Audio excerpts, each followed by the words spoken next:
ചുമരുകളിൽ നിറയെ പുസ്തകങ്ങളുമായ ഒരു സ്കൂൾ. ഈ സ്കൂൾ വരാന്തയിലൂടെ നടന്നാൽ കണ്ണും കൈയും ചുമരുകളിലേക്കെത്തും.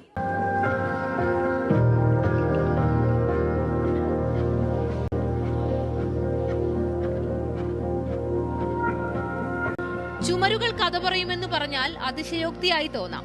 എന്നാൽ ഇവിടുത്തെ ചുമരുകൾ കഥ മാത്രമല്ല, കവിത ചൊല്ലും, ശാസ്ത്രവും പറയും. ചുമർ ലൈബ്രറി എന്ന ആശയം കൊണ്ടുവന്നത് സ്കൂളിലെ സാമൂഹ്യശാസ്ത്രം അധ്യാപകനായ ഫാദർ സേവി പുത്രിയാണ്. കുട്ടികൾക്ക് പുസ്തകം വായിക്കാനുള്ള ഒരു ഇൻട്രസ്റ്റ് വരണമെന്നുണ്ടെങ്കിൽ ഒന്നാമത്തെ കാര്യം ഈസി ആക്സസ് ആണ്. നമ്മൾ ലൈബ്രറിയിൽ പോയി പുസ്തകങ്ങൾ ഒരു പക്ഷേ കിട്ടുക എന്ന് പറയുന്നത് അല്പം ബുദ്ധിമുട്ടുള്ളൊരു കാര്യമാണ്. ഇതാകുമ്പം അവർക്ക് വന്ന് നേരെ എടുക്കാൻ സാധിക്കുമെന്നുള്ളതാണ് ഒന്നാമത്തെ കാര്യം. അതിന് വേറെ റെസ്ട്രിക്ഷൻസ് ഒന്നുമില്ല. പിന്നെ രണ്ടാമത് പുസ്തകം വെച്ചിരിക്കുന്ന രീതി, അതിൻ്റെ ചട്ട കാണുന്ന സമയത്ത് അവർക്ക് പെട്ടെന്നത് അട്രാക്ഷൻ തോന്നി അത് എടുത്ത് വായിക്കാൻ തോന്നുകയും ചെയ്യും. പുസ്തകങ്ങൾ അലമാരകൾക്കുള്ളിൽ ഒതുക്കാതെ ക്ലാസിന് മുന്നിൽ കിട്ടിയപ്പോൾ വായിക്കാൻ തിടുക്കമായി. ആർക്കും ഏത് സമയവും ഇവിടെ ഇരുന്ന് വായിക്കാം, ഒരു നിയന്ത്രണവും ഇല്ല.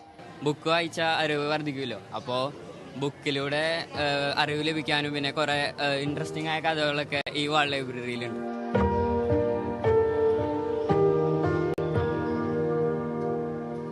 ആറ് ചുമരുകളിലായി 120ഓളം പുസ്തകങ്ങൾ. സ്കൂളിലെ ചുമരുകൾ മുഴുവൻ പുസ്തകങ്ങൾ കൊണ്ട് നിറയ്ക്കണമെന്ന് അധ്യാപകർ. കുട്ടികൾക്ക് മാത്രമല്ല, പുറത്തുള്ളവർക്കും ചുമർ ലൈബ്രറി ഉപയോഗിക്കാം. ചുമരുകൾ ഇവിടെ പുസ്തകങ്ങൾക്ക് വേണ്ടിയുള്ളതാണ്. സെന്റ് ജോസഫ് സ്കൂളിൽ നിന്നും ക്യാമറമാൻ രാജു പാവർട്ടിക്കൊപ്പം പൂജ വിനോദ്, മനോരമ ന്യൂസ്.